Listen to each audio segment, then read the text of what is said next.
He sat alone in the bustling heart of Atlanta Airport, surrounded by the hum of rolling suitcases, boarding calls, and hurried footsteps.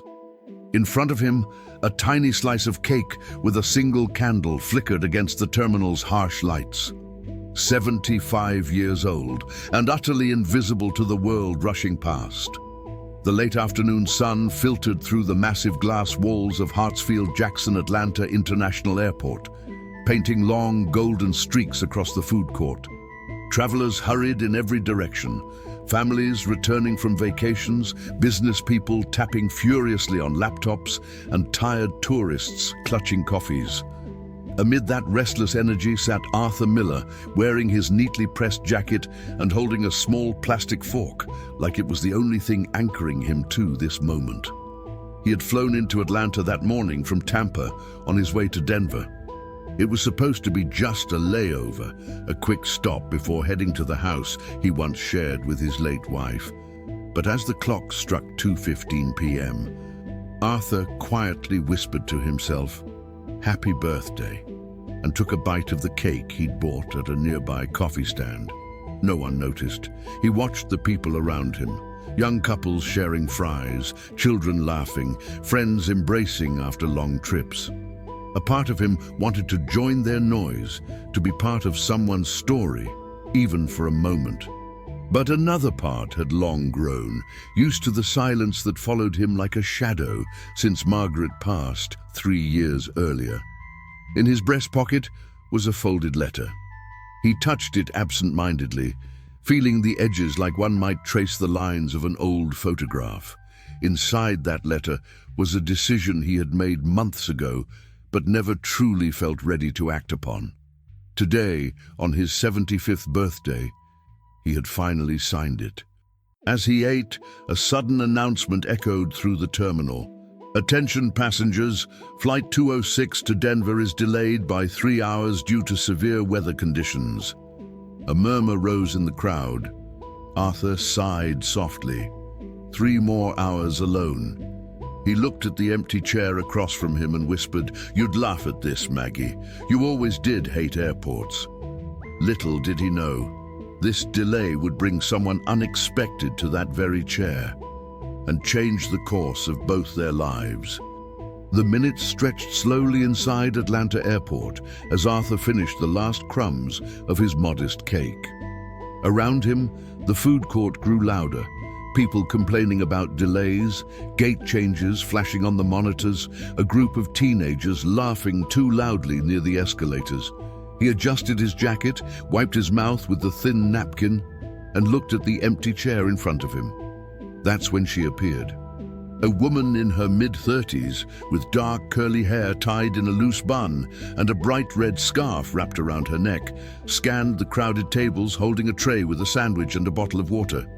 Her eyes landed on the seat across from Arthur. "Excuse me, sir," she said gently, with a southern accent. "Is this seat taken?"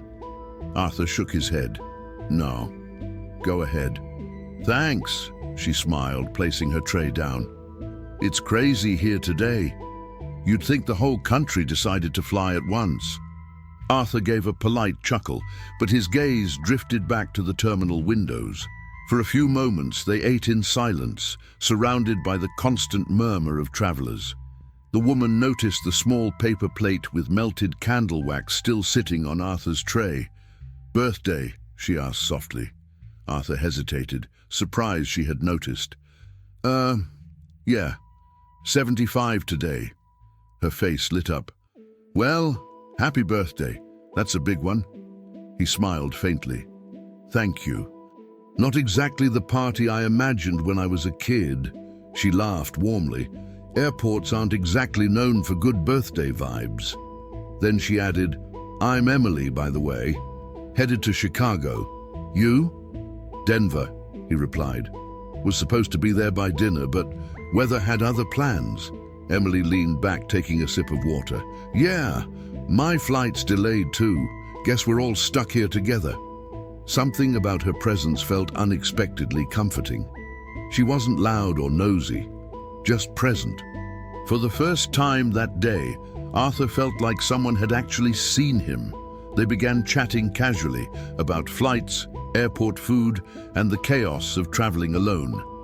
Arthur found himself telling her about his favorite childhood birthday, about the way his late wife used to make lemon cake every year. Emily listened intently, laughing at the right moments, her eyes kind. As the conversation flowed, the 3-hour delay no longer seemed like a punishment. What Arthur didn't know was that Emily had her own story, one that would soon collide with his in a way neither of them could have predicted. By the second hour of delay, the airport's energy had shifted. The food court buzz had turned into a weary hum. Suitcases doubled as pillows, children sprawled on the floor watching cartoons, and the scent of overbrewed coffee filled the air. But at Arthur's table, something unexpected was happening. Two strangers were talking as if they'd known each other for years. Emily had shared stories about her chaotic job as a nurse in Chicago, her fear of flying during thunderstorms, and how she always carried her red scarf because her grandmother gave it to her for protection. Arthur listened, genuinely interested, occasionally chiming in with quiet wisdom or gentle humor. Then, as their conversation drifted toward family, Emily's tone shifted. She lowered her eyes to the table, nervously picking at the sandwich wrapper. "I wasn't supposed to be on this flight," she said suddenly. Arthur tilted his head. "No, I actually quit my job last week," she confessed. "Packed my stuff, told my boss I couldn't keep pretending I was fine, and booked the first flight home." She laughed bitterly. "Guess life had other plans, huh?" Arthur remained silent, sensing this was more than casual chatter. "My mom passed away 2 months ago," Emily continued. "I kept working, acting like nothing happened, but every night I'd come home to an empty apartment and just collapse. I finally realized I needed to go back to Chicago, be with my dad, start over." Arthur felt a knot tighten in his chest. Her words pierced a place he hadn't opened in years. "I'm sorry," he said softly. "Losing someone, it changes everything." Emily nodded slowly. "Yeah, you think you're prepared, but you're not." Arthur hesitated, then pulled the folded letter from his jacket pocket. He held it between his fingers, staring at it like it carried the weight of decades. "I know that feeling," he murmured. "This letter, it's my will. I signed it this morning." Emily looked at him, surprised. "My wife passed 3 years ago," he explained. "We couldn't have children. Most of my friends are gone. So on my 75th birthday, I decided it's time to settle things. I was going to hand this to my lawyer when I got to Denver." For a moment, neither spoke. The sounds of the airport faded behind them, as if time itself had paused. "You must be a strong man," Emily whispered.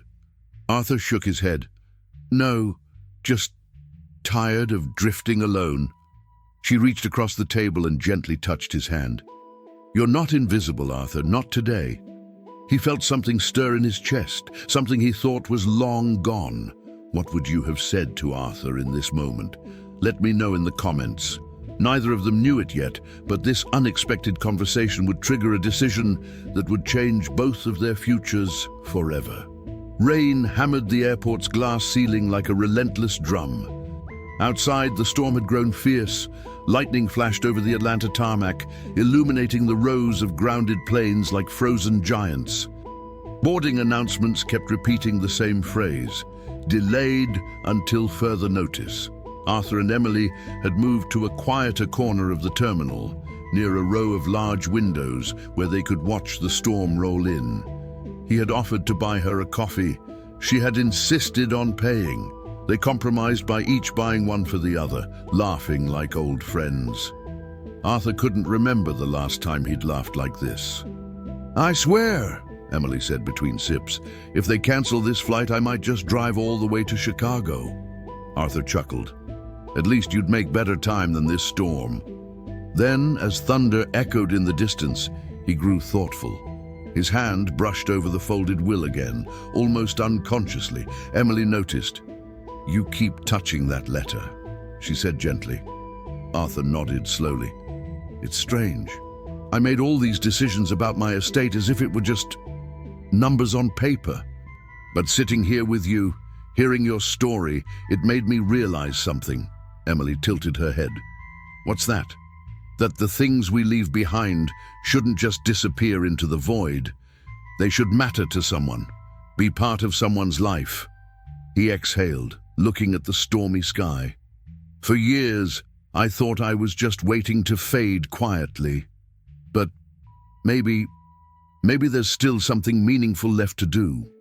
Emily was silent, sensing the depth of his words. Arthur turned to her with unexpected clarity in his eyes. Emily, I barely know you, but today you reminded me what it feels like to be seen, to have someone actually listen. I don't take that lightly. She blinked, unsure how to respond. Arthur, I didn't do anything special. Yes, you did, he insisted softly. You sat down. The thunder rolled again, but the silence between them felt warm, steady. Arthur reached into his jacket and pulled the letter out completely this time. He unfolded it carefully, as if revealing a part of his soul. I was going to finalize everything when I got to Denver, but maybe Denver isn't where the story ends.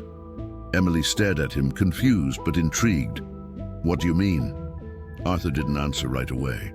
Instead, he looked at her the way one looks at a person they're entrusting with a secret that could change everything. You'll see, he said finally, a faint, knowing smile forming on his face. Outside, the storm slowly began to weaken. Flights would soon resume, but the real change wasn't happening on the runway. It was happening at gate C-17 between a 75-year-old man and a kind stranger. By the time the loudspeaker finally crackled with the long-awaited announcement, flights to Denver and Chicago are now boarding. The storm had moved east, leaving behind wet runways and a terminal full of exhausted but relieved passengers. Arthur and Emily stood side by side near gate C-17, neither quite ready to say goodbye. Emily checked her boarding pass and sighed. Looks like my gate's over there. I guess this is it, huh? Arthur smiled faintly. Yeah, I suppose so. For a moment, the noise of the terminal faded. They simply stood there, two travelers whose paths had crossed by pure chance, now sharing a strange and powerful connection. Emily extended her hand. It was really nice talking to you, Arthur. You made this delay a lot less miserable. He shook her hand gently. No, Emily, you did that for me. Then Arthur surprised her. He pulled the folded letter, the will, from his jacket and held it out to her. Her eyes widened. Arthur, what are you doing? I'm asking you to deliver this to my lawyer in Denver, he said calmly. His address is inside. I've made a change. Emily hesitated. I can't accept that. We just met. Arthur interrupted, his voice firm but warm. Emily, in the last few hours, you gave me something I thought I'd lost forever. Human connection. You reminded me that kindness still exists, and I want my life's work to mean something to someone real, not to disappear into bureaucracy. She stared at him, speechless. I've included a letter for you, he continued. Read it when you get home. It will explain everything, and if, after that, you think I'm crazy, you can just throw it away. But something tells me you won't. Tears welled in Emily's eyes. Arthur, I don't know what to say. He smiled gently. Then don't say anything. Just promise me you'll deliver it. She nodded slowly, clutching the envelope like it was made of glass. I promise. They hugged, an embrace that was both brief and eternal. It carried gratitude, sorrow, and hope all at once. When they finally pulled apart, boarding had begun. As Emily walked toward her gate, she looked back one last time. Arthur was still standing there, hands in his pockets, watching her with a serene expression. He gave her a small wave. She waved back, heart pounding. She didn't fully understand what had just happened, but she knew it mattered. Weeks later, in her Chicago apartment, Emily opened Arthur's letter. Inside was not just his will, but a handwritten note. Kindness is the legacy that outlives us all. Thank you for giving me a birthday worth remembering. Arthur had left the majority of his estate to fund community programs in her hometown, under her name, to be managed with her input. His gesture transformed not only his final chapter, but also Emily's future. What would you have done if you were in Emily's place? Share your thoughts below. At gate C17, what began as a lonely birthday had turned into an unforgettable act of trust and human connection. A reminder that sometimes the people who change our lives the most are the ones we meet by pure chance.